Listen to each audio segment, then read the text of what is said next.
Tēnā koutou e te whānau, ko Dani Orangi Ahau, ko Hangenge, Karaune, tōku ingoa Māori. E mihi ana ki a koutou. He Karakia, tēnei, he mihi hoki ki ngā momo kai e horehia mai nei.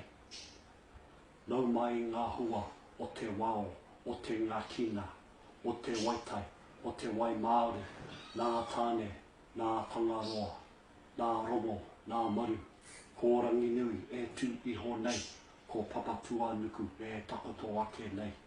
Kia tūturu, whakamaua, kia tīna, tīna, homi e, hui e, tāki e. He waiata kinaki, homi a tike tike, te atua pai o ngā kai e, nana te kai, e tupu ana, he kai pai mātaua, homi a tike tike, kei hera te kai, kimi kimi kimi hia, rapu atu rapu mai.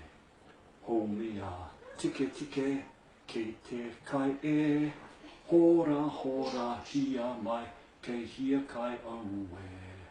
Hora hora hia mai, kei hia kai aue. Homi a, homi a, homi a tike tike, tike tike. Nō reira i te whānau, kia kaha, ki te ako, ki te reo Māori.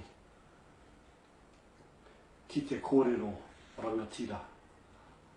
Tēnā koutou, tēnā koutou, tēnā tātou katoa.